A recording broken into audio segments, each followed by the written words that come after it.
How exciting.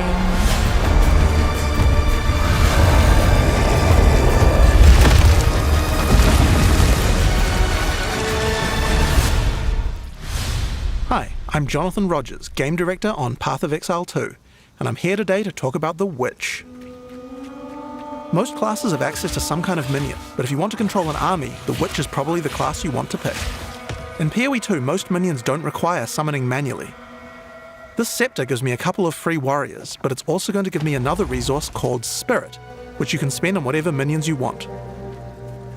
You can see the Spirit bar above the mana here. On the skill screen, you can pick the composition of your army. This is a level 2 area, so I can only afford one other minion. I'll pick a sniper for now. You can stay in the back with me. When minions die, they'll be revived automatically so long as no other minions died recently. So before your next battle, all your minions will come back to life.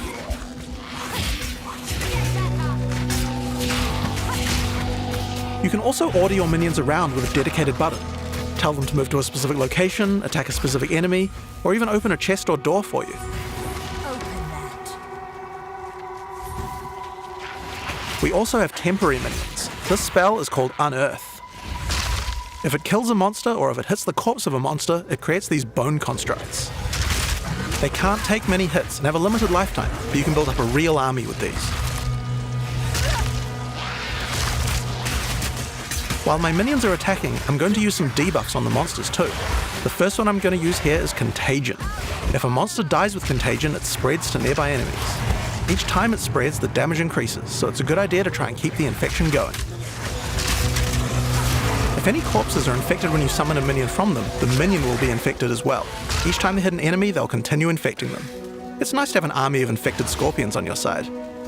I also have another Chaos debuff called Essence Drain. This one does even more single target degen. If the monster is infected with Contagion at the same time, then the Essence Drain will spread as well. This can turn into a real plague of destruction. Another minion type I can summon are zombies, but they require a corpse. These will do nicely. They don't come back to life if they die, but they're fairly tough and can bolster your minion numbers. Many minions also have command skills. I can order my sniper to deploy a gas arrow on the battlefield to get some damage over time.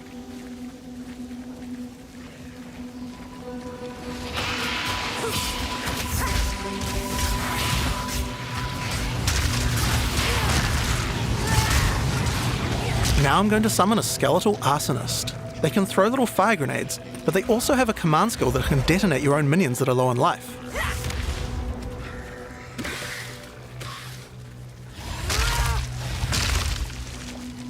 When you see the red indicator, use the skill and the minion will go boom. It's particularly nice on these bone constructs because they expire quickly anyway. So, let's take all these tools we've found and fight the boss of this area, the Carrion Crone.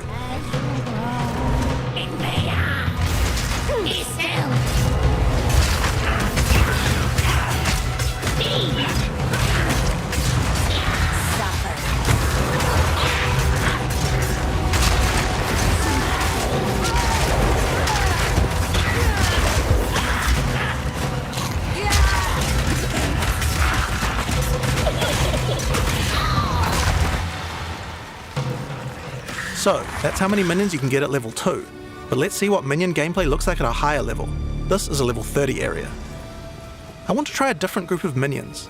I still have my trusty warriors, but there's a lot of different types to choose from, like brutes for stunning or ice mages for freezing, and most of them come with their own special abilities or command skills. For now, I'd like a couple of storm mages to shock enemies, a cleric to heal and revive my minions, and a bunch of reavers as well. Reavers do high damage, and you can also enrage them before battle. This slowly kills them, but my cleric should be able to keep them alive. While my minions are attacking, I can use channeled skills like Bone Storm, which creates a devastating volley of sharp spikes.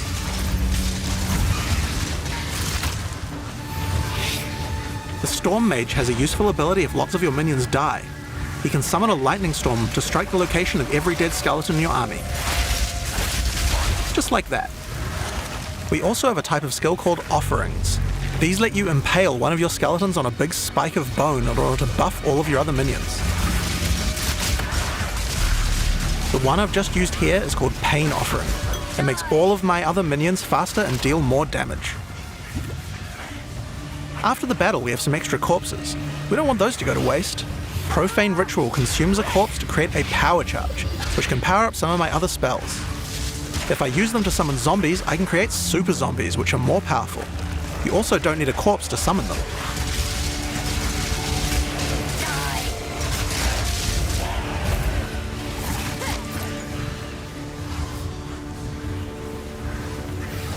I can also use power charges to channel Bone Storm. If I do that, it adds a devastating AoE.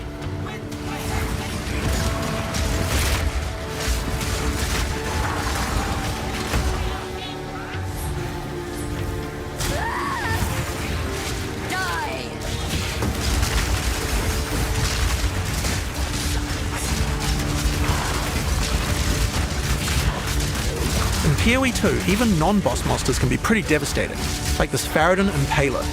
There's a wide variety of abilities and is pretty tough to defeat. But maybe I can put the body to a better use. This is a Bind Spectre gem. Using it, I can take the body of any enemy and capture its spirit so that I can keep it as a minion. Any monster can be captured, but the spirit cost depends on how powerful the monster is.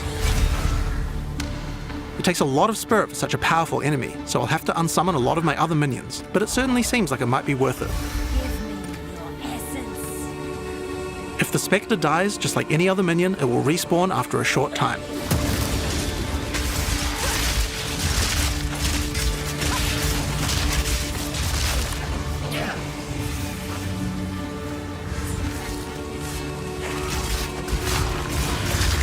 So, I think it's time to fight the boss of this area, Tor Gull the Defiler. You are relentless, and that makes you predictable. The end of Marraketh tyranny is nearly at hand.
None will stand in my way.